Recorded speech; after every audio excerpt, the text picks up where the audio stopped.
जोहार, नमस्कार। बीच बहस में आज बात करेंगे हम पोषण पर। कुपोषण पर भी बात होगी, बगैर कुपोषण के पोषण पर बात बनती नहीं है। झारखंड जो इस मुल्क का सबसे अमीर राज्य है, सबसे ज़्यादा गरीबी भी यही है और सबसे ज़्यादा कुपोषण लगभग यही है। कुपोषण हटाने की तमाम कोशिशें बिहार, जब संयुक्त बिहार के साथ हम थे उस समय से चल रही हैं। झारखंड बनने के बाद थोड़ी तेज करने की कोशिश की गई, वो कोशिश जारी है। हमें दिक्कत होती है। जो NFHS national family health survey 5 की रिपोर्ट है, उस रिपोर्ट के अनुसार 67% से ज़्यादा बच्चे कुपोषित हैं और लगभग 60% के आसपास महिलाएं जो हैं वो एनेमिक हैं। इतनी गंभीर स्थिति है। इन गंभीर स्थितियों के प्रति सरकार अपनी तरफ से जो भी कोशिश कर रही हो, इनके बहुत सारे कारण हैं, जिन कारणों को ढूंढ करके वहीं पर उसका निदान करने की कोशिश कहीं दिखती नहीं है। समाज कल्याण विभाग के जिम्मे है यह कुपोषण दूर करना और लोगों को स्वस्थ करना। इसलिए कि असर की जो रिपोर्ट है, उस रिपोर्ट में 5वीं और 6ठी के बच्चे जो है उनको सबक याद नहीं रहती है, 2 का 3 का पढ़ा पढ़ने में भूल जाते हैं। मेडिकल रिपोर्ट के अनुसार 3 साल तक ही दिमाग बनता है, 3 साल के बाद दिमाग बनना बंद हो जाता है अगर पोषण नहीं है तो। बीच बहस में आज हम बात करेंगे पोषण पर। हमारे साथ बात करने के लिए हैं दूरदर्शन रांची के CEO अमन कुमार जी, स्वागत है आपका। हमारे साथ हैं शशि प्रकाश झा, जो समाज कल्याण के निदेशक हैं, आपका भी स्वागत है। हमारे साथ महेंद्र कुमार, लीड्स की एक संस्था है, हाँ, उसके साथ मिलकर काम करते हैं, और राजीव सिन्हा, जो बदलाव के साथ मिलकर के काम करते हैं। आप सबका स्वागत, सबको जोहार, सबको नमस्कार। अमन जी, आप ही से आरंभ करूं मैं। बात तो डायरेक्टर से करनी चाहिए, लेकिन आपसे आरंभ करता हूं क्योंकि आप आप चूंकि यहाँ पर रिपोर्टर भी रहे हैं लंबे समय तक, तो आप थोड़ा अपना अनुभव बताइए। झारखंड बनने के बाद, झारखंड बनने के पहले पोषण कुपोषण की क्या स्थिति है झारखंड में? देखिए, आप डेटा की जो बात कर रहे थे, मतलब उसके इतर भी आपको कोई किताबी कहीं जाने की जरूरत नहीं। आप अगर राज्य के गांव में अगर घूमें, आप लंबे अरसे से घूमते रहे, देखते रहे, तो आप खुद भी आपने देखा होगा कि वहाँ के बच्चों को, खास तौर पे जो 0 से 1 साल तक के बच्चों की क्या स्थिति है और उनका जो मृत्यु दर है वो जो है कितना अधिक है। और पिछले कुछ साल पहले एक नेशनल न्यूज बना था कि MGM में, रिम्स में लगभग 1 महीने के अंदर 1000 के आसपास जो है बच्चों की मौत हो गई थी, और उसमें कहीं ना कहीं कुपोषण एक बहुत बड़ी वजह है। तो झारखंड के लिए आज ही नहीं, और यहाँ की जो बच्चियों, खासतौर पर जो 1 से 5 से ऊपर में भी अगर जाइएगा तो ज्यादातर जो है वो एनीमिक रहती हैं बच्चियां, और वही बच्चियां कल होके वो माँ बनती हैं तो कमजोर बच्चे भी होते हैं और उनकी स्थिति भी और खराब होती है। तो ओवरऑल अगर सीन देखा जाए तो झारखंड जो है वो बहुत गंभीर स्थिति है, मतलब अलार्मिंग हालत है झारखंड में। और आज से नहीं है, लेकिन ये है कि योजनाओं का भी क्रियान्वयन उसी रफ्तार से शुरू हुआ है, लेकिन अभी भी बहुत कुछ किया जाना बाकी है। और हम अफसोस की बात है कि अभी तक जो है हम लोग क्या फोकस होना चाहिए उसी बिंदु पे काम कर रहे हैं, जबकि अभी तक वो चिन्हित हो जाना चाहिए और चिन्हित होके उस पे काम शुरू हो जाना चाहिए। उसमें थोड़ी रफ्तार कम है, शायद इसी वजह से अभी भी आपको राज्य के ग्रामीण इलाकों में, जो शहर में तो फिर भी थोड़ा ठीक है, ग्रामीण इलाकों में स्थिति बहुत ही अलार्मिंग है। और लगातार आप जब भी सुनते होंगे कि क्या स्थिति बच्चों की, जो रिपोर्ट चाहे वो WHO की रिपोर्ट हो या कोई NGO की रिपोर्ट हो जो राज्य में सक्रिय है, तमाम उसके जो रिपोर्ट है वो यही बताते हैं कि राज्य की स्थिति थोड़ी सी जो है वो नाजुक है और उसको मजबूत किया जाना चाहिए। एक जो सकारात्मक पहलू है वो है कि MR रेट घटा है।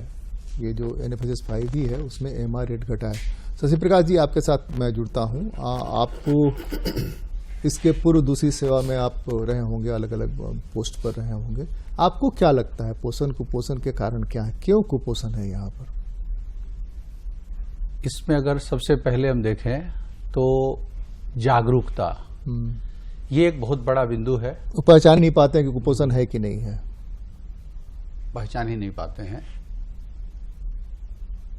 बैलेंस डाइट जरूरी है, ये हम सभी जानते हैं कि किसी भी व्यक्ति के लिए कार्बोहाइड्रेट, प्रोटीन, वसा, खनिज लवण, विटामिन और जल, ये जो 6 चीजें हैं, उसके लिए सभी लोगों के लिए, अलग अलग उम्र के लिए, अलग अलग परिवेश में रहने वाले के लिए उसकी मात्रा अलग अलग होती है।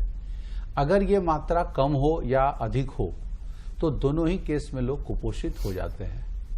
हम सिर्फ अभी जैसा कि अमन जी बता रहे थे कि ग्रामीण क्षेत्रों में अधिक कुपोषण है, तो मैं थोड़ा सा अलग हट के कहूँगा कि शहरी क्षेत्रों में भी कुपोषण है, लेकिन वो अधिक होने से है। अगर हम आवश्यकता से अधिक लेते हैं तो डायबिटीज के रूप में या अन्य किसी रूप में लोग कुपोषित होते हैं, जिस पर लोगों का ध्यान कम जाता है। जंक फूड और फास्ट फूड के कारण भी है। बिल्कुल, वही मेरा कहना है कि शहरी क्षेत्रों का जो रहन सहन है उसकी अपनी अलग समस्याएं हैं और वहां भी जागरूकता का अभाव है और ग्रामीण क्षेत्रों में भी जागरूकता का अभाव है। एक कारण तो गरीबी भी माना गया है, लेकिन गरीबी से ज्यादा कारण जागरूकता है। आज अगर आप देखें, सरकार की योजनाएं देखें तो आंगनवाड़ी केंद्रों में 3 वर्ष से जो 6 वर्ष के बच्चे पढ़ने जाते हैं उन्हें पका हुआ खाना 2 बार मिलता है। जो 3 साल से कम के बच्चे हैं उनकी माताओं को THR, टेक होम राशन दिया जाता है और उन सामग्रियों को प्रतिदिन उसे पकाकर एक निश्चित मात्रा में दिया जाना है। अगर उसे किसी सप्ताह में 1 दिन पूरा खिला दिया जाए, पूरे 6 दिन नहीं दिया जाए, कम अधिक दिया जाए, तो उसका वो फायदा नहीं होगा।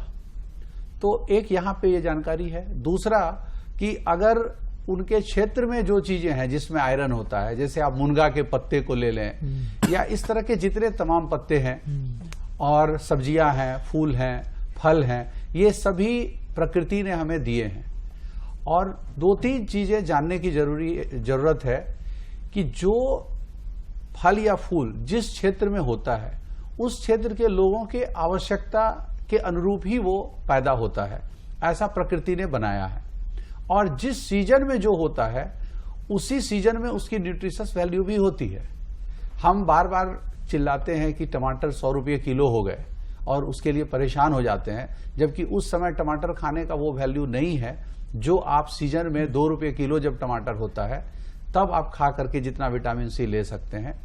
तो ओवरऑल अगर हम देखते हैं तो शिक्षा का अभाव लोगों में, जागरूकता का अभाव, और जो सबसे बड़ी जो दिक्कतें हम देखते हैं आंगनवाड़ी केंद्रों के माध्यम से कि जो महिलाएं प्रेग्नेंट होती है उसके पहले उसकी कोई प्लानिंग ग्रामीण क्षेत्रों में नहीं होती है। प्लानिंग इन द सेंस कि जो मजदूरी करते हैं उनको ये पता नहीं है कि ऑल ऑफ ए सडन हमारे ऊपर एक आर्थिक बोझ बढ़ने वाला है, उसकी मजदूरी कम हो जाती है, वो काम कम कर पाती है और उसकी आवश्यकताएं बढ़ जाती है। इसको दूर करने के लिए माननीय मुख्यमंत्री महोदय ने जो योजना यहाँ सावित्रीबाई फूले योजना, जो सभी लोगों को पता है, लास्ट ईयर भी 200 से 300 करोड़ केवल 8वीं 9वीं से लेके 12वीं के बच्चों तक को स्टाइपेंड के रूप में दिया गया और एक साथ सबको PFMS के रूप में 200 से 300 करोड़ लास्ट ईयर भी ट्रांसफर हुए। और इसको माननीय मुख्यमंत्री जी ने इसे सभी लोगों को प्रचारित करने के लिए कहा है कि इसे बढ़ा करके आप 500 करोड़ करें, राशि की कोई कमी नहीं होगी, लेकिन एक एक लाभुकों तक ये पहुंचना चाहिए। तो इसमें जरूरत है जो हमारे स्वयंसेवी संस्था है, हमारी जो सेविकाएं हैं, महिला पर्यवेक्षिकाएं हैं, स्वास्थ्य विभाग के सहिया हैं या ANM हैं, उनसे लेकर के जो भी प्रबुद्ध लोग हैं वो इस योजना का अधिक से अधिक प्रचार करें, क्योंकि उस समय अगर लोगों को एक आर्थिक संबल मिलता है तो उस समय की लड़कियां पढ़ने के लिए भी उसको जरूरत होती है वो, और उसकी शादी भी 18-19 के बाद और कहीं कहीं तो थोड़ी कम एज में भी हो जाती है। तो एक तो ये भी है कि कम उम्र में शादी हो जाना या फिर उसके बाद कब वो मां बनेगी, कैसे बनेगी, इसके लिए कोई एजुकेशन नहीं होना, तो उससे कुपोषण बढ़ता है।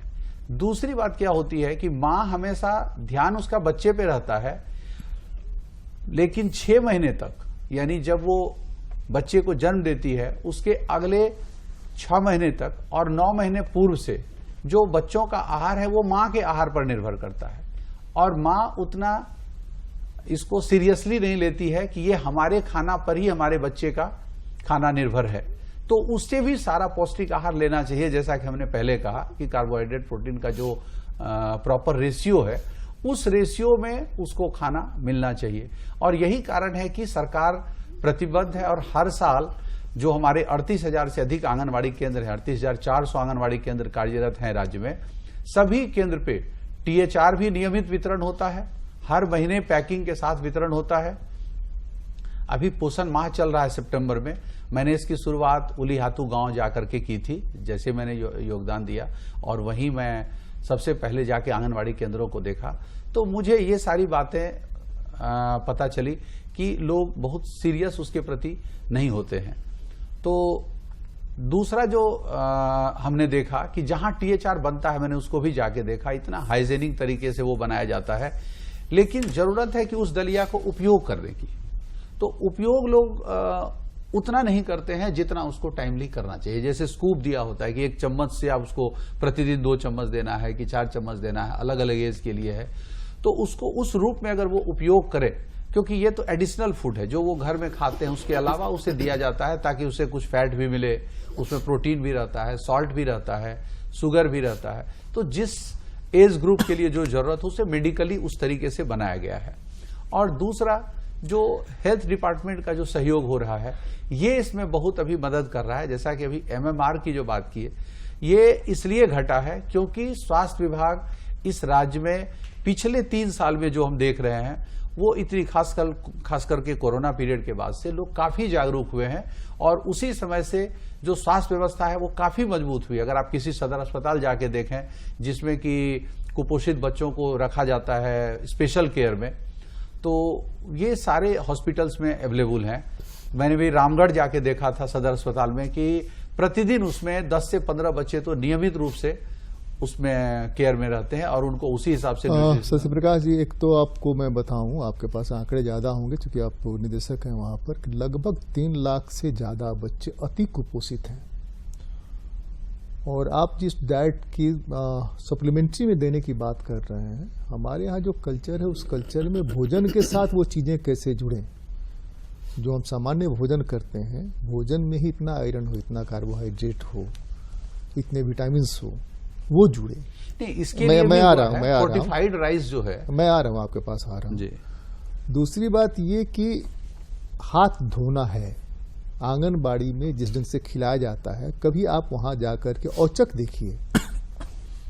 स्वच्छता की बात यहां तो हम करेंगे, वहां स्वच्छता नहीं है। दूसरे के गांव में लगभग मार्च के बाद से पानी की कमी शुरू होती है और भयावह कमी होती है। उसी में जानवर भी नहा रहे हैं, उसी में आदमी भी नहा रहा है, वही ले जाकर किसी ढंग से खाना बनाने के काम में आ रहा है। बहुत सारे इलाके ऐसे हैं।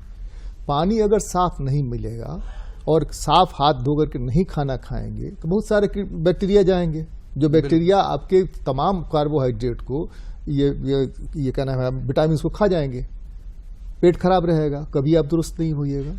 ये सारी चीजों की जानकारी जो हमारे पास सिस्टम है ऑलरेडी, वो सिस्टम है पंचायती राज सिस्टम, वो सिस्टम है स्कूली शिक्षा सिस्टम, उसको इन्वॉल्व कैसे कर सकते हैं। आंगनबाड़ी में ढेर सारी सखियां हैं, लेकिन कई जगह मैंने देखा है कि वो जो पहन के खिला रही हैं वो खिलाने योग्य नहीं है, इसलिए उनके पास दूसरा नहीं है विकल्प, या वो जानते नहीं कि साफ कैसे रहना है। और अंतिम जब हम आपके पास आएंगे अगला क्वेश्चन लेकर कि टमाटर तो स्टेटस सिंबल था कि अब 400 रुपये की किलो खरीद के खा रहे हैं, टमाटर से इसका कुछ लेना देना नहीं है। अगर सीजन में वही टमाटर वो खा लें तो बहुत सारा पोषण उनका ठीक कर सकता है। यही मेरे जी महेंद्र जी, एक तो आप चूंकि ट्राइबल विलेजेस में काम कर रहे हैं, बहुत सारे इलाके में मॉनिटर भी करते हैं, आप बताइए आप कारण और कारण का निवारण क्या समझते हैं।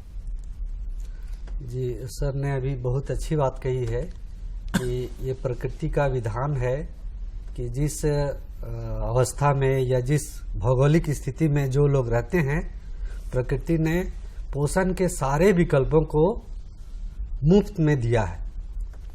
अब जरूरत है कि जो दिया गया है उसका सेवन या उसका उपयोग हम कैसे करें।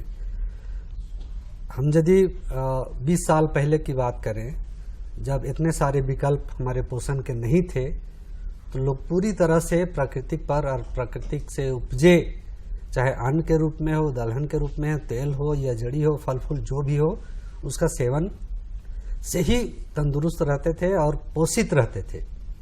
उन्हें बार बार एक्सरे और डॉक्टर के पास आने की जरूरत न थी। तो एकाएक ये 10-20 सालों में बदलाव कैसे आ गया, कैसे लोग ज़्यादा से ज़्यादा कुपोषित होने लगे, खास करके बच्चे और महिलाएं। ये सिंपल सा यदि हम आते हैं कारणों पर, तो यही पता चलता है कि जो मुंह का टेस्ट है, शायद इसी टेस्ट ने हमें कुपोषित करने का एक बड़ा कारण बन के आया है।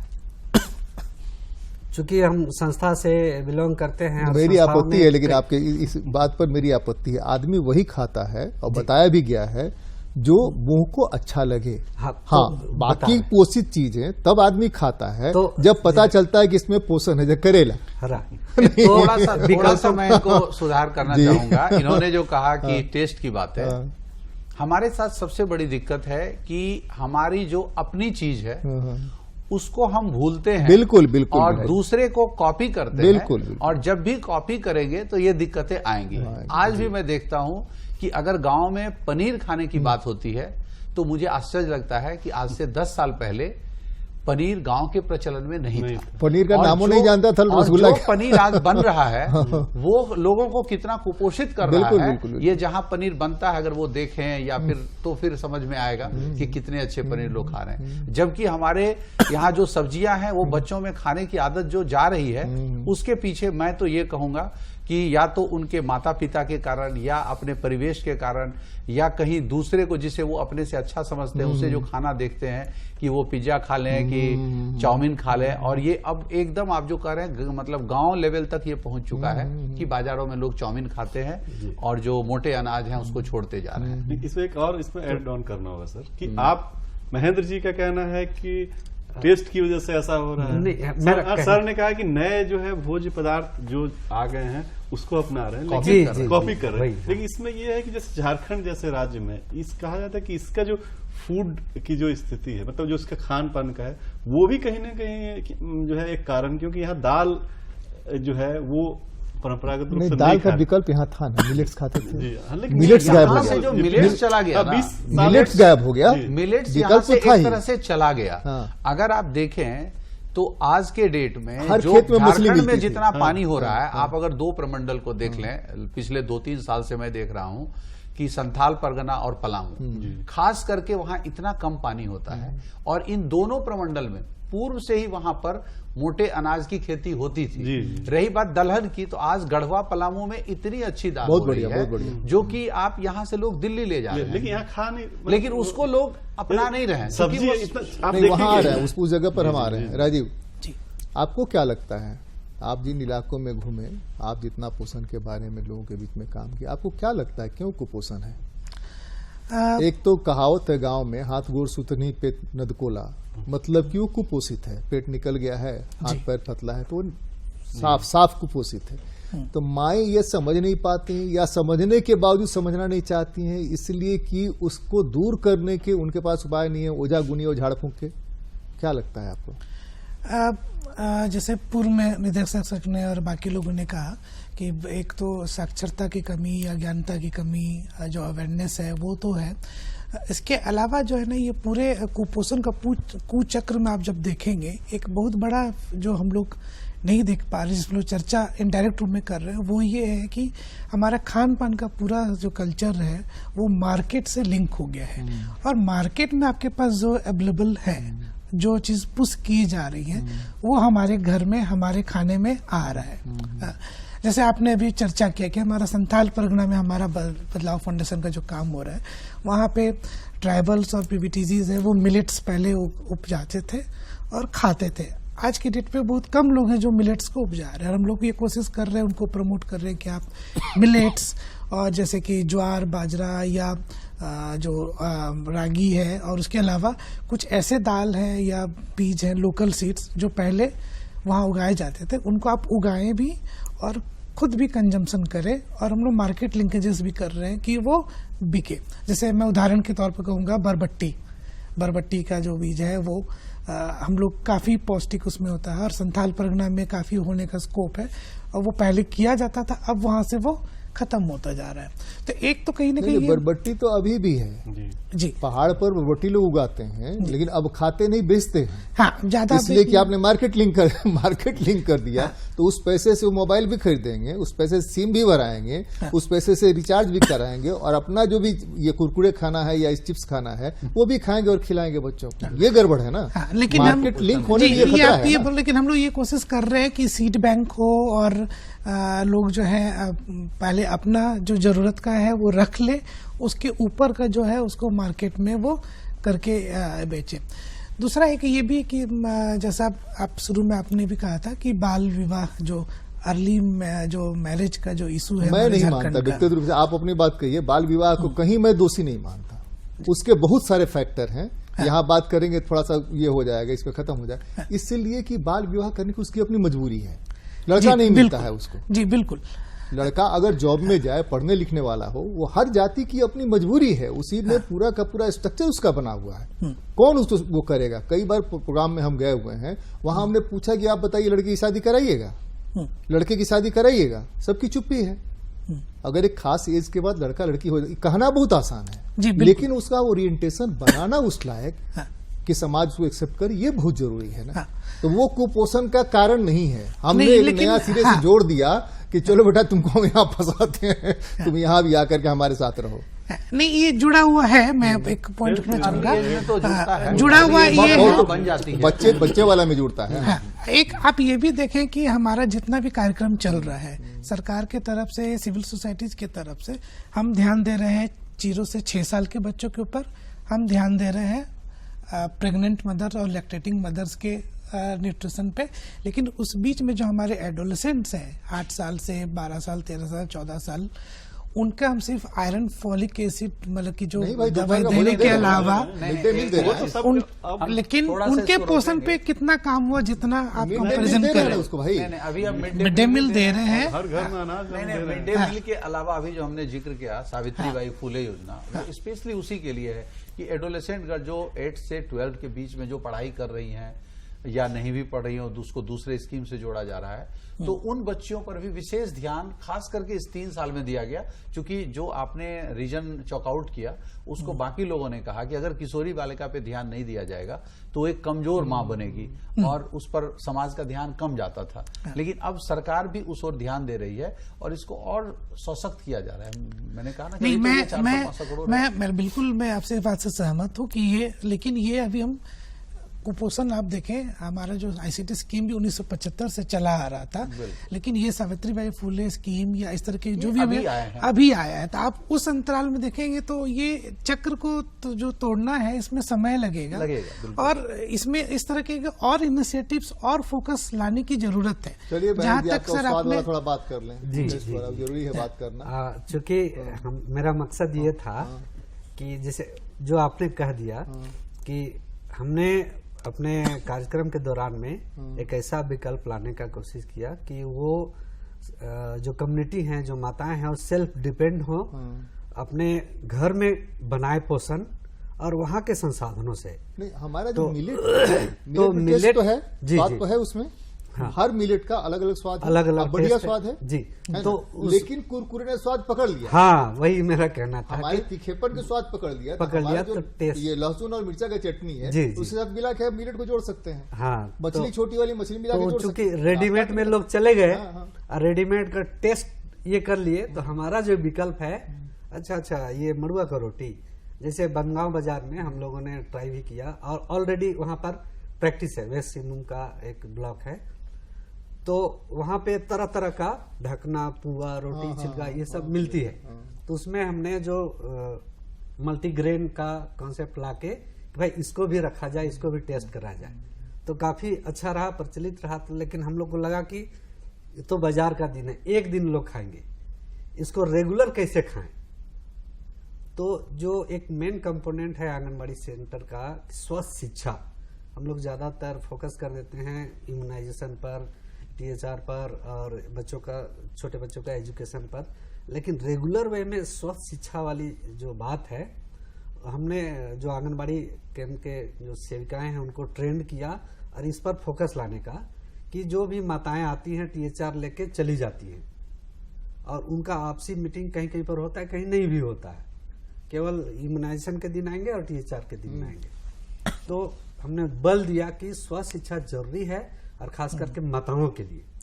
तो इस पर ये सारे कंपोनेंट हम लोग छोटे छोटे ट्रेनिंग के माध्यम से आप ये जो बताते हैं वो कितना रिसीव करती हैं और रिसीव करने के बाद आप मॉनिटर करते हैं क्या कि आपने जी जो जी बताया वो हमारा एक कितना- हाँ। कैलेंडर बना हुआ है कि हमने इतना लोगों को ट्रेन किया, सेविकाओं को। अब उन सेविकाओं के माध्यम से कितने दीदी लोग को ट्रेन किया जा रहा है और उसका एक चार्ट बना हुआ है। और ट्रेन होने के बाद में किस तरह का प्रैक्टिस अपने घरों में कर रही है। जी जी जी, इस तरह का एक छोटा प्रयास है और हमें लगता है कि स्वस्थ शिक्षा पर ज्यादा बल देके उसको भी एक मेन कंपोनेंट के रूप में लाके और ऐसे ऐसे विकल्प जो हैं जी उनके सामने जरूर रखना चाहिए। हाँ, मैं इसी पॉइंट से एक ऐड करना चाह रहा था, जो कि अभी हमारा जिक्र हुआ था कुछ देर पहले कि हमारे 38,000 आंगनवाड़ी केंद्र हैं और आंगनवाड़ी सेविका है, सहायिका है, ये कंटिन्यूस लगी हुई हैं और कहीं ना कहीं मतलब जैसे इम्यूनाइजेशन के लिए VHSND डे मनाया जाता है और टाइम टू टाइम सरकार के द्वारा कई इंस्ट्रूमेंट्स आंगनवाड़ी में दिया गया। लेकिन जैसे आपने भी कहा कि हम जब आप कहीं जाके औचक देखते हैं या कहीं देखते हैं, इन जनरल पाया जा रहा है कि कितने वो बच्चों का नापने का इस्तेमाल होने लायक है या वो इस्तेमाल कर रही है, नहीं कर रही है। और एक जो बड़ा कमी दिखने में आया है वो ये है कि ये सहायिका और ये लोग जो है ये ज्यादा बिजी इंगेज रहते हैं अपने विभागीय रिपोर्ट्स करने में, ये काम करने में, जबकि उनका जुड़ाव बच्चों के साथ, उनका जुड़ाव उनके सेंटर पे आने वाले उनके जो विलेज के लोग हैं उनसे ज्यादा होना चाहिए। अगर आप कभी मिलने जाना चाहें तो मतलब वो बताएंगे कि मेरा शेड्यूल आज वहाँ मीटिंग के लिए जाना है, वहाँ रिपोर्ट देना है। ये कभी नहीं आएगा कि हमको उसका मतलब बच्चा आने वाला है उसके साथ बैठ करके अभी 1 घंटे की उसके साथ माँ आने वाली है उसके साथ कुछ बैठ के करना है, ये प्रायोरिटी में हम लोगों का नहीं आ रहा। तो एक ऑपरेशनल चैलेंज तो है, इतना पुराना स्कीम, इतना बड़ा हमारा सेंटर का नेटवर्क है, इतना हमारा रिसोर्सेज जा रहा है, लेकिन ये रिसोर्सेज जो मैं कहूँगा कि एक डिमांड सप्लाई वाला जो बैलेंस होना चाहिए वो नहीं हो रहा और इसलिए हम मार्केट के कंपैरिजन में फेल हो रहे हैं। मार्केट हम पे हावी होता जा रहा है और हमारा ये सारा सुविधाएं सेवाएं होते हुए भी हम शायद उसमें बेहतर रूप से पेनिट्रेट नहीं कर पा रहे, लिंक नहीं कर पा रहे। एक्चुअली जो इन लोगों ने बात कही इससे मैं थोड़ा सहमत भी हूँ कि जो गांव के लोग हैं ना, वो हमारे जो ICDS के जो 6 कंपोनेंट है, जो 6 सर्विसेज दी जाती है, जैसे है इम्यूनाइजेशन, इसमें लोग अब काफी सक्रिय हो गए हैं। इसमें हेल्थ डिपार्टमेंट का बहुत बड़ा सहयोग रहा है और वो एक दिन जाती है तो वो काम होता है। दूसरा, प्री स्कूलिंग भी होती है। लोग समझते हैं कि स्कूल जाने से पहले यहाँ पढ़ाना चाहिए और अब तो ये देखा जा रहा है कि 5 साल से 6 साल के जो बच्चे जिसको आंगनवाड़ी केंद्र में पहले रखा जाता था वो अब टिकते नहीं है, वो सीधा स्कूल चले जाते हैं और वो 3 से 5 वाले ही केवल रहते हैं। उसके बीच भी प्री स्कूलिंग अच्छे से होती है और गार्जियन ये समझते हैं कि हमारे बच्चे अगर वहां जाके प्री स्कूलिंग ले रहे हैं इसका मतलब कि ये बहुत फ्रूटफुल है। लेकिन एक कंपोनेंट जो NHED होता है, न्यूट्रिशन एंड हेल्थ एजुकेशन, इसके बारे में अवेयरनेस कम है। हम लोगों ने अभी हाल में मीटिंग में इस बात पर जोर भी दिया है कि आप माँ की कम से कम वीक में 1 दिन बैठक करें और अलग अलग कंपोनेंट जैसे जो प्रेग्नेंट वीमेन और लैक्टेटिंग, ये तो 1 दिन महीने में आती है, THR लेके चली गई और उस दिन इतनी एक भीड़ होती है कि एक तरह से कहा जाए भीड़ ही कि अगर 20-25 आ गए और बाकी बच्चे भी हैं तो सेविका सहायकों को लगता है कि वो जैसा ये बता रहे हैं कि आराम से बात करने की स्थिति नहीं होती है। जो प्रेग्नेंट वुमेन आई उसको अगर इंजेक्शन पड़ गया, THR मिल गया, वो चली गई, 1-to-1 होता रहता है।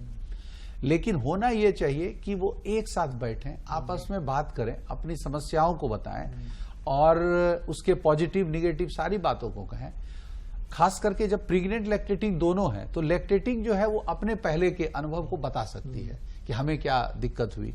और जो 3 साल से 6 साल के बच्चे, ये 0 से 6 माह से 3 साल के जो बच्चे हैं जिन्होंने अपने बच्चे को 6 माह से बड़ा किया है, उन माओं को अगर उसके साथ में लाके एक मीटिंग कराई जाए तो हमें लगता है कि बहुत सारी बातें उसके बीच में से आ जाएगी, क्योंकि किसी न किसी को कोई ना कोई समस्या होती है जब वो हेल्थ चेकअप के लिए जाती है। लेकिन बहुत सारी महिलाएं इस बात को नहीं बताती, वो समझती है कि बहुत नॉर्मल है, तो होना ही है। तो इसके कारण भी और इसी बातचीत के कारण या मेल मिलाप के कारण जो आपने कहा कि शिशु हैं, उस स्थिति में भी झारखंड को हम नहीं पाते हैं। लेकिन जो ग्रोथ है वो काफी अच्छा हुआ है। पिछले 3 साल में तो हमने देखा है कि इसमें काफी वृद्धि हुई है। जो भी रिपोर्ट कह रहे हैं या इन लोगों ने भी देखा होगा कि पिछले 3 साल में इसमें काफी प्रोग्रेस हुआ है। और अभी हम उम्मीद करते हैं और इस फोरम के माध्यम से हम जितनी भी सीडीपीओ हैं, महिला पर्यवेक्षिकाएं हैं, सेविकाएं हैं, सहिया हैं, इसके अलावा जो एनजीओज हैं जिनके लोग इस क्षेत्र में काम कर रहे हैं, स्वास्थ्य, शिक्षा और आंगनवाड़ी के क्षेत्र में, खासकर पंचायत प्रतिनिधि हैं, ये अगर इन बातों को महसूस करें कि उनके क्षेत्र में ही पोषण के सारे तत्व मौजूद हैं, हम उन पेड़ को हटा रहे हैं, हम उन पौधों को छोड़ रहे हैं, हम नई खेती अपना रहे हैं, खेती में नई तकनीक अपना रहे हैं, लेकिन जो पुराने जैसे फल पे पहले हमें लगता है कोई लोग ऐसा नहीं था जिसका कि 2 टाइम खाना होता था और 1 टाइम वो फल पे, कहीं अमरूद खा लेते थे, कहीं आम मिलता था और अलग अलग, कहीं सपाटू, अलग अलग एरिया में अलग अलग तरह के फल होते थे। इवन एक एरिया के लोग दूसरे एरिया के फल को जानते तक नहीं थे, लेकिन फिर भी सब एरिया का अपना अपना फल था जिससे लोग पोषित रहते थे। और इन चीजों को हमने छोड़ा है, तो हमें उसको ध्यान में रखते हुए जो आधुनिक तरीके अपनाए जा रहे हैं उसको भी हम बिल्कुल ये नहीं कहेंगे कि उनको ना अपनाएं, आधुनिक खेती भी अपनाएं, लेकिन जो हमारे पुराने पोषक तत्व वाले जितने चीज थे उसे और अपनाने की जरूरत है। और खास करके मिलेट और दाल, ये 2 चीज जो है ये तो मुझे लगता है, और वेजिटेबल्स, ये तीनों बहुत जरूरी है इसको कुपोषण को दूर करने के लिए। सिर्फ मिलेट्स लौटा दीजिए और एग्रीकल्चर फिशरी डिपार्टमेंट मिल करके खेतों में पहले छोटी मछलियां, घेंगा, केकड़े मिलते थे, वो मिलने लगे, तो इससे समाधान 80% तक हो जाएगा। इसलिए कि उसमें टेस्ट भी है, उनके हैबिट में भी शामिल है, प्रैक्टिस में भी शामिल है। ये कैसे होगा? दूसरे की साफ पानी के लिए जो मॉडर्न टेक्निक हम लोगों ने अपनाया, कुआं और नल जल, उससे कहीं लगभग सबके घर में गंदा पानी जा रहा है। साफ पानी, कुआं जो था, कुआं को रहने दीजिए, और जहां कुआं रहेगा वहां अगर बहुत जरूरत है, जैसे स्कूल में डेंजर है, ब्लीचिंग पाउडर डाल सकते हैं, ब्लीचिंग पाउडर डाल सकते हैं, वहां ये मोटर से खींच लीजिए ना, मोटर से खींच करके पानी दे दीजिए ना, तो कुआं में पानी लगभग रेगुलर आपको मिल जाएगा। अगर वहां माइनिंग नहीं हो रही है, अगर किसी ने 1000 मीटर वो नीचे नहीं कर लिया, 1000 फीट नीचे बोरिंग नहीं कर ली है, वो पानी मिल जाए, तो पानी उसको साफ मिल जाएगा। कई नदियां सूख जाती हैं आपकी, तुरंत नदियों को पुनर्जीवित करना संभव नहीं है। कुएं को लौटाया जा सकता है, मिलेट को लौटाया जा सकता है, इसलिए कि पूरी की पूरी सेंट्रल गवर्नमेंट कह रही है कि मिलेट के बगैर काम नहीं चलेगा। मिलेट का मार्केटिंग भी बहुत बढ़िया है। ये सब कैसे लौटेगा, इस पर बात करेंगे। अमन सर, आप लोग लगातार देख रहे होंगे, अभी प्रधानमंत्री जी की कुछ स्कीम्स के बारे में बात कर रहा हूं, और आप आपके तमाम जो सवाल हैं उनके जवाब उसमें हैं। प्रधानमंत्री जी कह रहे हैं कि मिलेट को वापस लाया जाए, और उसके लिए बहुत जोर शोर से ग्लोबली जो है वो भारत जो है अभियान चला रहा है। और अभी G20 में भी जितने भी विदेशी मेहमान आए थे उनको खिलाया गया, और मतलब एक मैसेज देने की कोशिश हो रही है कि दुनिया को मिलेट की तरफ फिर से वापस लौटना होगा। नहीं, आप याद करिए कि क्या आर्थिक हैसियत है आपकी, हम नहीं जानते। बचपन में आपके परिवार की महुआ भूज के खाया जाता था, भूंजा की तरह महुआ भूज के खाया जाता, उससे जो पोषण मिलता है वो गायब हो गया जी, और सिर्फ दारू बनता है। सही बात। और दूसरी बात आप आइएगा, आपका दूसरा जो सवाल है कि उनको ठीक से खाना चाहिए उनके, तो उसके लिए भी देखिए कि भारत सरकार ने जो है फ्री अनाज का स्कीम, जो मान लीजिए हमको, मेरे पास पैसा है, मैं खरीद सकता हूँ, जिनके पास पैसा नहीं है, जो गरीबी रेखा में, उनको फ्री में अनाज मिल रहा है। और उसमें दाल को भी ऐड किया गया है, क्योंकि दाल की महत्ता सब लोग जानते हैं, उसको ऐड किया गया है। तीसरी जो चिंता आपकी है कि शुद्ध जल नहीं मिल रहा है, तो उसको लेकर एक स्कीम है कि कैसे जलाशयों को बचाया जाए, जो कैसे हमारे जल स्रोत है उनको बचाया जाए, उसके लिए एक स्पेशल योजना चलाई गई है। तो मेरा मानना है पर्सनली कि सरकार ने तमाम तरह की योजनाएं जो है वो बनाई हैं, और जो शशि प्रकाश जी जो उस अंग है वो उसके क्रियान्वयन में लगे हुए हैं। अब सिविल सोसाइटी की भी जिम्मेवारी होती है कि हम उस पर काम करें। जैसे मैं एक बात को लेकर बड़ा चिंतित रहता हूं, मुझे लगता है कि ये चिंता जब तक खत्म नहीं होगी और ये तब तक झारखंड में कुपोषण जो है वो कभी खत्म नहीं होने वाला। मैं पहली बार बड़ा आश्चर्यचकित हो गया था कि एक जो काम करने वाली आती है लेडी, वो मेरे यहाँ, तो मैं देख रहा था इतना चावल ली हुई थी, उसमें पानी डाली थी, और मात्र जो है इतना 2 चम्मच बराबर वो सब्जी रखी हुई थी, और उसी में वो खाना खा रही थी। तो न दाल है न सब्जी है, उसके प्लेट आप किसी के प्लेट में देखिए तो न दाल है न सब्जी है। हाँ, वो मटन खा ले रहा है, तो मटन जो है वो आप एक बार महीने में खा लीजिए, इससे आपको पूरे महीने भर का जो है पोषण नहीं मिल सकता है। बिल्कुल। तो ये काम जो है सरकार तो अपने स्तर से काम कर रही है। अब उसमें हमारे जैसे हम लोक प्रसारक हैं, दूरदर्शन, आकाशवाणी, वो हम अपने हिस्से का काम कर रहे हैं कि हम लगातार जो है वो जागरूकता अभियान चला रहे हैं। हम कई टेलीफिल्म के माध्यम से, हम कई जो है वो जिंगल बना के लोगों को बता रहे हैं उनकी भाषा में, क्योंकि झारखंड में एक परेशानी ये भी है कि यहाँ कोई एक भाषा नहीं, हर जिले का, हर कमिश्नरी की एक अलग भाषा है। तो हम उसमें काम कर रहे हैं। सिविल सोसाइटी को भी काम करना होगा कि उनको जागरूक करना होगा कि सरकार की स्कीम कि क्या क्या चल रहे हैं, और क्योंकि शशि प्रकाश जी वो सबसे महत्वपूर्ण बिंदु पे हैं कि वो जो है सरकार की सारी योजनाओं को वहां पहुंचाने का काम कर रहे हैं। तो ये तमाम चीजों को जब आपस में तमाम चीजें सिंक्रोनाइज हो जाएंगी तो मुझे लगता है कि काफी हद तक इस क्षेत्र को सफलता मिलेगी। कुछ पॉकेट चुन करके कल्याण विभाग यह कोशिश कर सकता है क्या, फिशरी से मिल करके, एग्रीकल्चर से मिल करके, कि वहां पर घोंघा मछली, छोटी मछली खेत में लौटे, यानी खेत में कीटनाशक डालना बंद हो, उर्वरक डालना बंद हो, थोड़ा समय लगेगा, कुछ इस ढंग से काम किया जाए तो वो अगर लौटता है, और जो वहां के फ्रूट्स हैं, महुआ से लेके आंवला तक, बेल से लेकर के, खाने की आदत में शामिल हो, बेचने की आदत में तो शामिल है। मुझे याद है इस राज्य के प्रथम मुख्यमंत्री बाबूलाल जी जब हुए तो सड़क बनवाने जा रहे थे, तो मैंने उनको कहा कि सड़क बनवाइए तो नुकसान हो जाएगा। उन्होंने कहा कि आप गजब गजब बात करते हैं भाई, कि कहाँ सड़क से नुकसान हो जाएगा, लोग आएगा जाएगा, मार्केट तक रीच हो जाएगा। बोल के अपना कद्दू ला के बेच देगा यहाँ पर, वो खाएगा नहीं। सड़क के फायदे जरूर हुआ है, हमको स्पीड मिला, हम जहां चाहे वहां पहुंच सकते हैं, नक्सल कंट्रोल में हमारी बहुत बड़ी ये काम आया ये सड़कें। लेकिन सड़क जैसे पहुंचा, सीम उसके पास पहुंच गया, सड़क जैसे पहुंचा कुरकुड़े उसके पास पहुंच गया, ये सड़क जैसे पहुंची दिल्ली पहुंच गया उसके पास में, मुंबई पहुंच गया उसके पास में। नहीं, लेकिन तो इसके लिए सरकार ने एक बहुत अच्छी पहल की है कृषि विभाग के द्वारा, कि जो वाटर कंजर्वेशन और खेती ये सब तो है ही, कि एक जिला एक अनाज। इसके पीछे तर्क यही है कि अगर एक जिले में सफिशिएंट होगा तो वो अपने खाने के बाद जो बचेगा सिर्फ सरप्लस को ही वो बेचेंगे, मार्केट तक वही पहुंचेगा जो सरप्लस होगा।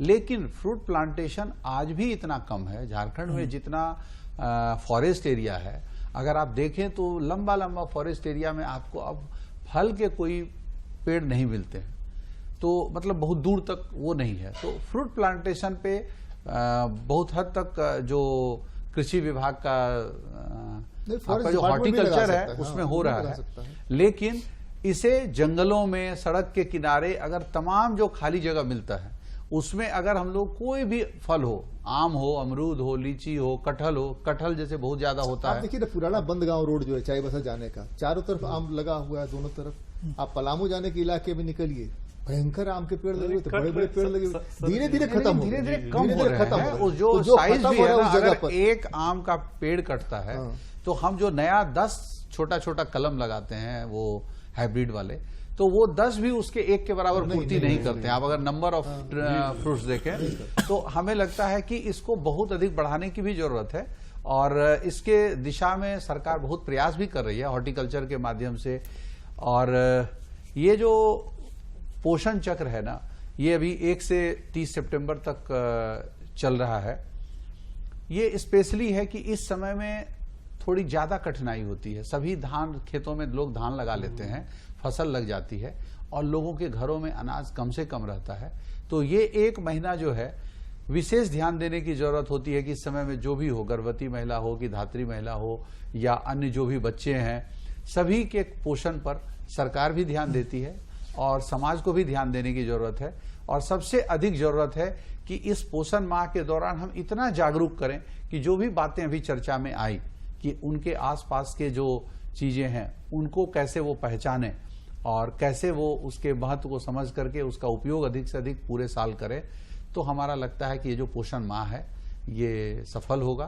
पोषण माह में नया क्या ऐड किया आपने? इस पोषण माह के दौरान आपके जो कार्यकर्ता हैं वो क्या करेंगे और लोग अगर चाहें तो कैसे उनका रिच हो वहां पर और उनसे डिमांड कर सकें? डायरेक्टर साहब ने यह कहा था कि आप हमको ये दे नहीं रहे। बिल्कुल, इसमें यह हो रहा है कि अभी जितनी बातें कही गई यहाँ पर, ये सारी बातों की एक्टिविटीज का एक लिस्ट है कि आंगनवाड़ी केंद्र पे अच्छे पोषाहार बनाने का, मिलेट बनाने का एक एग्जीबिशन हो, वहां की महिलाओं के बीच में जागरूकता हो और लोगों को जैसे 15 से ये 18 वर्ष से लेके 45 वर्ष तक की जो महिलाएं हैं उसके क्षेत्र में सभी को बुला करके अलग अलग तरह के आयोजन, जैसे पेंटिंग के मामले, पेंटिंग करा करके या फिर भाषण प्रतियोगिता करा करके या आपस में डिबेट करके, ये सारी एक्टिविटीज आंगनवाड़ी केंद्र पे होगी और उसको फोटो खींच के पोषण ट्रैकर एक ऐप है उस पे अपलोड करना है।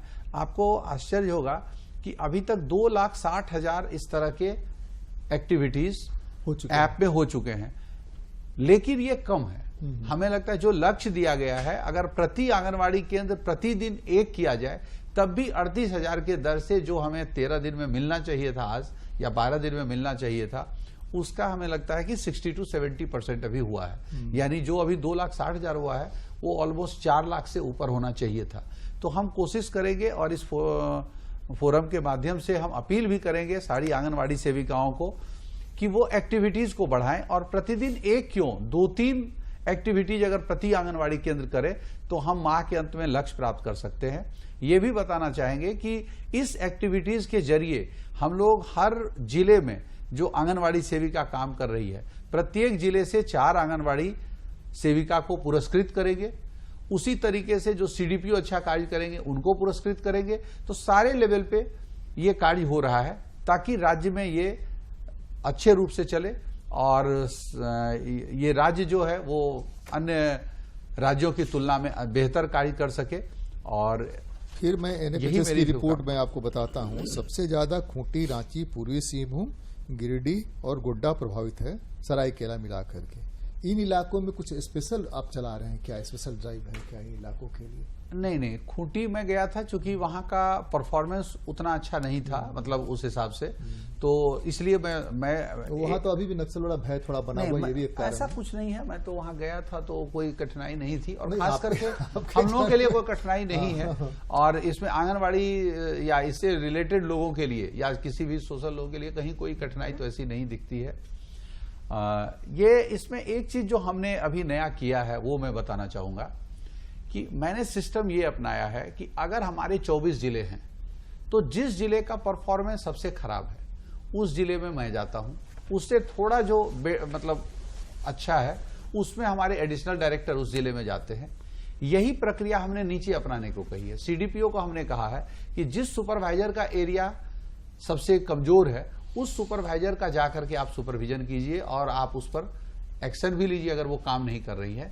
और सबसे जो अच्छा उपाय हो रहा है वो ये हो रहा है कि जैसे एक सुपरवाइजर डेली परफॉर्मेंस देखती है कि आज क्या परफॉर्मेंस हो रहा है और जिस आंगनवाड़ी केंद्र का खराब परफॉर्मेंस है उस पर कोई एक्शन नहीं लेना है, बल्कि 15 दिन तक अपने 1 महीने के कार्यक्रम में सुपरवाइजर सेविका की तरह काम करके उसको उसके जो कैपेसिटी है उसको बढ़ाए, क्योंकि उसकी कैपेसिटी भी उतनी नहीं है जितनी हम उससे अपेक्षा करते हैं। सेविकाओं की जो कैपेसिटी है वो बहुत ही लिमिटेड है और उससे काम इतने सारे लिए जाते हैं जिसकी चर्चा की गई। तो वो सारे काम स्वास्थ्य और शिक्षा से लेकर के इवन निर्वाचन तक का कार्य बीएलओ के रूप में वो करती है और बहुत सराहनीय कार्य करती है। तो सुपरवाइजर को जरूरत है कि वो अपने 15 केंद्र को चुन ले, और उस 15 केंद्र में यदि वो प्रतिदिन जा करके करे तो हमें लगता है कि एक्टिविटी ऑटोमेटिक सुधर जाएगी। क्योंकि कोई सेविका ये नहीं चाहेगी कि हमारा इस कारण से मेरे यहां आकर के कोई सुपरवाइजर दिन भर काम करे कि मैं सबसे नीचे हूं, मेरा परफॉर्मेंस सबसे खराब है। तो जो लो परफॉर्मेंस वाले एरिया है उसमें अगर लगातार विजिट होगा, यही चीज हम जो एनजीओ है उनको भी कहेंगे कि वो परफॉर्मेंस देख लें। अगर आपको कहीं से ऐसा मिला कि खूंटी में है तो आपके जो मतलब जो टीम है यहाँ पे वो खूंटी को देखें, अगर दूसरे जिला में कहीं कम मिलता है, क्योंकि ये पता चलता है कि आखिर वहाँ क्या कठिनाइयाँ हैं। तो महेंद्र जी जी बताइए क्या ऐड किया जा सकता है इसमें कि यह जो पोषण माह है वो बढ़िया रिजल्ट दे? जी हमारे जो कार्यकर्ता हैं जो खास करके स्वास्थ्य से जुड़े हुए हैं और आंगनबाड़ी सेंटर से जुड़े हुए हैं, वो जो इस पखवाड़े में रेगुलर विजिट भी कर रहे हैं और एक छोटा छोटा मॉडल डेमो करके, हालांकि टीम करती है, लेकिन इसमें हम लोगों ने कोशिश किया है कि वहाँ के जो संसाधन है उसको सामने दिखा के उसको प्रैक्टिस करा के हैबिट कैसे बने उस चीज का, उसको प्रयास करवा रहे हैं। और जिसमें एक लिस्ट बनती है, कार्यकर्ता लिस्ट बनाते हैं कि इस इलाके में, जैसे खास करके वेस्ट सिंहभूम का, वेस्ट खूंटी दोनों ही, खूंटी का तोरपा हो गया और मुरहू हो गया, डायरेक्ट इंटरवेंशन है, तो उनका एक लिस्ट बनता है। आमतौर पर देखा जाता है कि जब जो डायग्राम बनती है तो उसी तरह से जो परवल है, बोदी है, जो मिलती है बाजार में, उसको ला दिया जाता है और डेमोन्स्ट्रेशन दे दिया जाता है। लेकिन हमने कहा कि नहीं, ये तो खरीद के लाएगा, परवल खरीद के लाएगा, बोदी खरीद के लाएगा तब खाएगा। वो कौन सा ऐसा चीज नहीं खरीदे और उसके पास में है, केवल जानकारी की जरूरत है। तो गांव के जो परवल नहीं, जिसको नेनुआ कहते हैं बोलचाल के, उस पेड़ में चढ़ जाता है और पेड़ में पूरा फैल जाता है।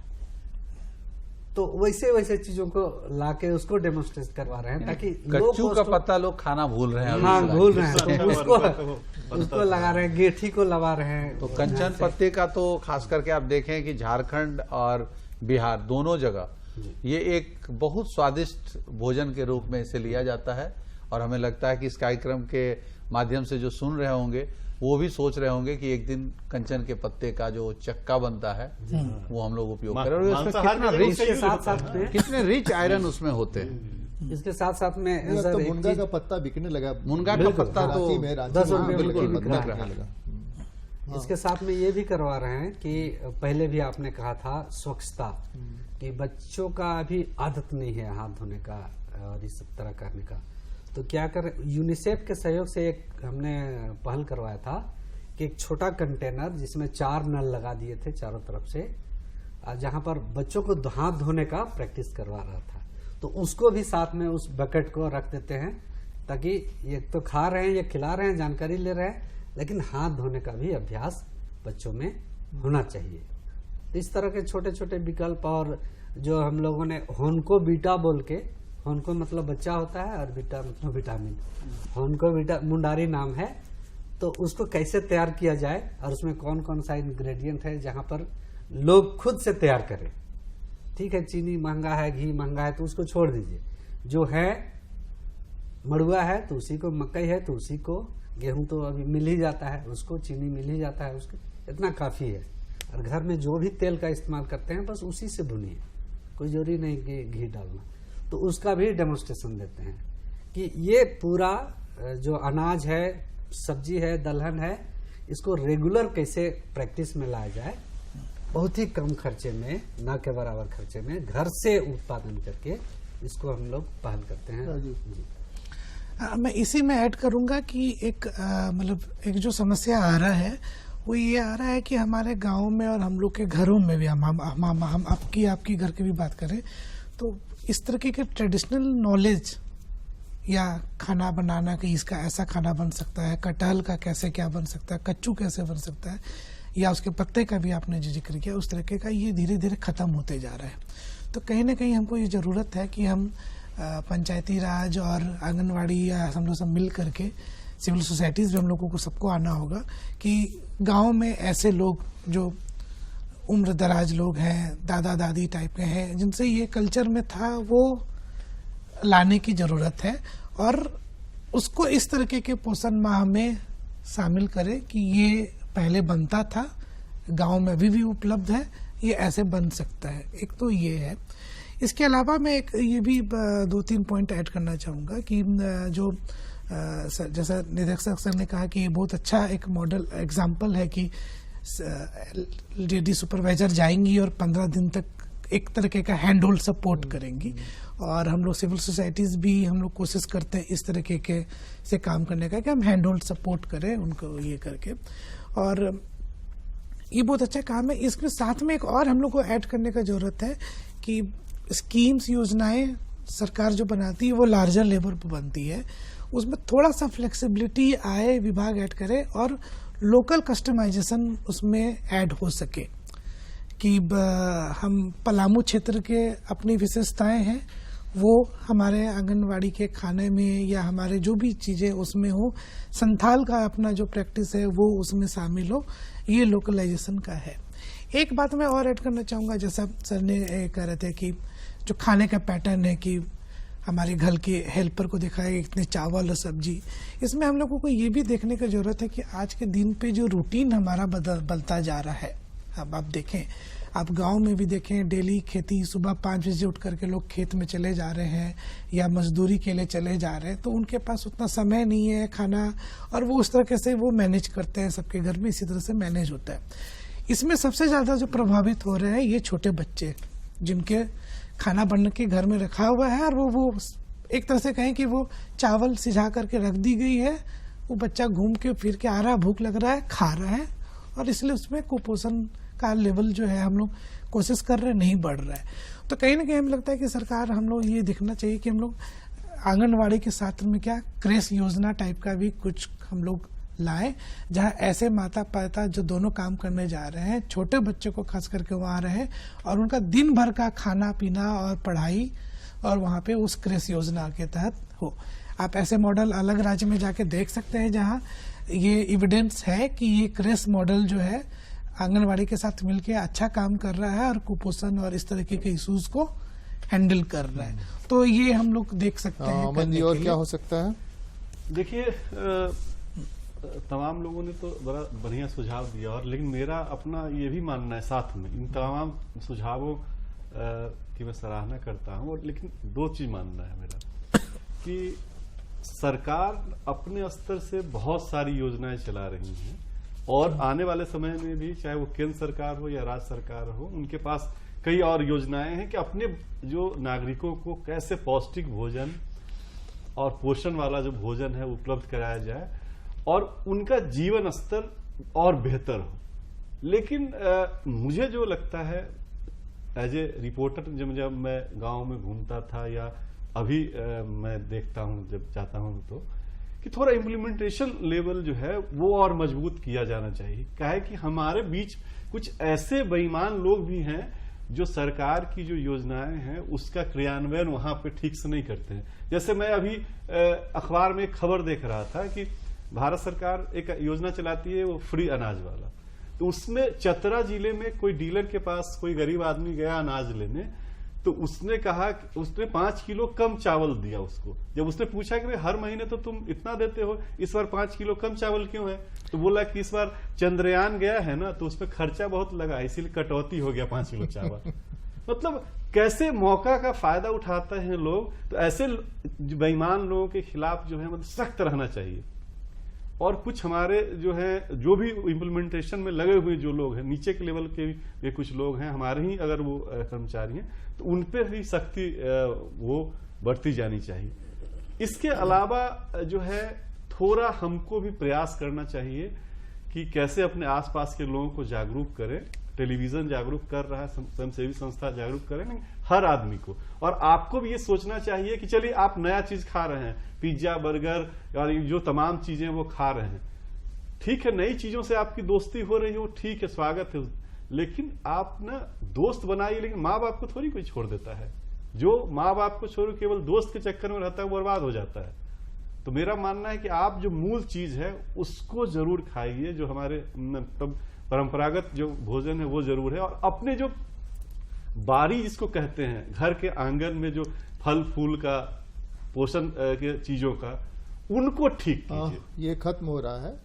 एक ही चीज की हमको लगता है फिल्म और डॉक्यूमेंट्री, ये दो चीजें बहुत ज्यादा प्रभाव डालती हैं। जो हम लोग कर रहे हैं, जो लोग देख रहे होंगे, तो उसको कैसे ऐड कर सकते हैं, ज्यादा से ज्यादा फिल्में उसको ऐड किया जाए, और मिलेट्स कहाँ से और कैसे उसमें समा सकता है, इसको कोशिश किया जाए। लौटाना ही मुश्किल है, मछली झींगा कुकड़ा लौटाना थोड़ा मुश्किल है, वो समय लगेगा, टाइम टेकिंग है, लेकिन ये मिलेट्स कैसे आ सकता है। हमारा चूंकि समय खत्म हो रहा है, तो बीच बहस में आज इतना ही। अगली बार मिलते हैं, किसी और मुद्दे पर चर्चा करते हैं। बहुत बहुत धन्यवाद। नमस्कार।